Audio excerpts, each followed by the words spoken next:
سعد صاحب کی درد بھری سٹوری سن کے نا مجھے وہ یاد آ گیا، ایک مووی کا ڈائلاگ ہوتا تھا، میرے کرن ارجن آئیں گے. اب سعد صاحب کی سچویشن ہے میرا کپتان آئے گا. تو اللہ تعالیٰ ان کی مشکل آسان کرے. یا پھر پی ٹی آئی بھی یہ سمجھ رہی ہے کہ ہمارے کرن ارجن آئیں گے نا، وہ بھی ٹرمپ کی بس اللہ تعالیٰ ان کی مشکل آسان کرے. ان کے کرن ارجن نے تو آنا نہیں ہے، لیکن اب وہ دعا کرتے ہوتے ہیں نا کبھی کبھار کہ اللہ تعالیٰ صبر دے. اب ان کو صبر کی دعا کر سکتے ہیں ان کے لیے. لیکن دیکھیں جو آپ نے نمرہ بات کی نا، ان کی بات کے ایک پارٹ سے میں بہت اگری کرتی ہوں، جو انہوں نے کہا کہ پاکستان کی عوام اس اسٹیبلٹی کا انتظار کر رہی ہے. پاکستان کی عوام اس وقت کا انتظار کر رہی ہے جب اس ملک کی سیاسی جماعتیں ان کے لیے سوچیں گی، ان کے لیے کام کریں گی، ریاست پاکستان کو، پاکستان کی سالمیت کو پہلے رکھیں گی. میرا خیال ہے کہ آپ کے دونوں سوالوں کے اندر جو ایک کامن تھریڈ ہے وہ یہ ہے کہ تحریک انصاف سے اپنے مذاکرات لکھے نہیں جا رہے اور جج صاحب سے اپنا فیصلہ لکھا نہیں. اس پہ ہم بات کرتے ہیں. تو میرے خیال میں یہ جو لکھا نہ جانے کا فقدان ہے پاکستان کے اندر، یہ سیاست کے اندر بھی ہے اور عدالت کے اندر بھی ہے. جج صاحب سے بھی 190 ملین پاؤنڈ کا فیصلہ لکھا نہیں جا رہا. شاید کوئی قلم میں، کوئی سیاہی میں، کوئی کاغذ میں کوئی مسئلہ ہو. فیصلہ تو محفوظ کیا گیا نا جی، تو ابھی لکھا نہیں گیا نا پوری طرح. مطلب جب لکھا جائے گا تو سنا دیا جائے گا. یہ تو نہیں ہو سکتا کہ آپ فیصلہ لکھ کے محفوظ تو نہیں کرتے. آپ فیصلہ محفوظ کرتے ہیں لکھنے کے لیے. آپ لکھ کے تو فیصلہ کوئی محفوظ نہیں کرتا. اور دوسری طرف پولیٹیکل سائیڈ کے اوپر بھی جو تحریر شدہ ڈیمانڈز ہیں وہ آنی چاہیے. میرا تو ان دونوں چیزوں کے اندر یہ خیال ہے کہ فوراً سے پہلے آپ کو فیصلہ ریلیز کرنا چاہیے جب بھی اس کو لکھا جائے، جب بھی وہ لکھا جائے اور شاید لکھا گیا ہو.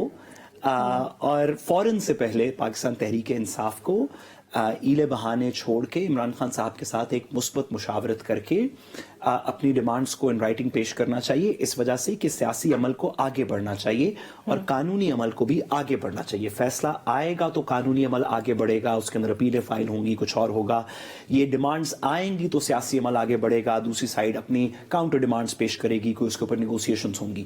پاکستان اس ویکیوم کا متحمل نہیں ہو سکتا جس کے اندر ہم اس وقت ہیں، کہ بہت سی چیزوں کا انتظار ہو رہا ہے لیکن انتظار ہی ہو رہا ہے، اس کے درمیان میں کوئی مثبت کاروائی نظر نہیں آ رہی.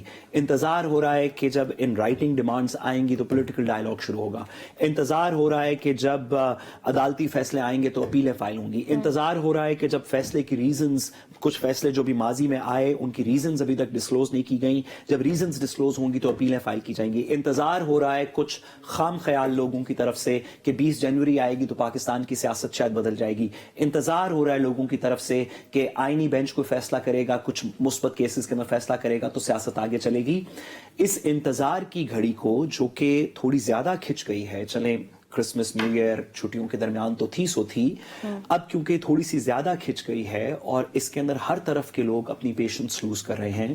جو پی ٹی آئی کے سپورٹرز ہیں وہ بھی پیشنس لوز کر رہے ہیں، جو گورنمنٹ کے سپورٹرز ہیں وہ بھی پیشنس لوز کر رہے ہیں. پاکستان کے اندر کیونکہ میں میڈم کی پارٹی کا ایک صرف اتنا سا ورکر ہوں اور کوئی کسی پولیٹیکل اس میں میرا سٹیک نہیں ہے اس طرح. انہوں نے ساتھ صاحب یہ کہا کہ آج کل نہ میڈم نے مجھے پولیٹیکل پاور میں شیئر کر دینا ہے نہ دوسروں نے دینا ہے، تو میں اس وجہ سے بات کر سکتا ہوں کہ آپ جیتیں یا ہاریں، حکومت یہ سیاسی اور قانونی جنگ جو مختلف محاذوں پہ چل رہی ہے، سپریم کورٹ کے اندر بھی چل رہی ہے، نیب کورٹ میں بھی چل رہی ہے، ملٹری کورٹ میں بھی چل رہی ہے، یہ قانونی جنگ حکومت جیتے یا ہارے، پی ٹی آئی یہ جنگ جیتے یا ہارے، جو سیاسی جنگ چل رہی ہے، جو انٹرنیشنل محاذ پہ جنگ چل رہی ہے، آپ وہ جیتیں یا ہاریں، اس سے بے غرض ہو کے میری گزارش یہ ہے کہ اس کا جلدی فیصلہ کرنے جو بھی کرنا ہے. پاکستان کی عوام انتظار میں ہے اور جتنا انتظار یہ طول پکڑ رہا ہے اتنا ہی لوگوں کے مسائل کے اندر اضافہ ہو رہا ہے.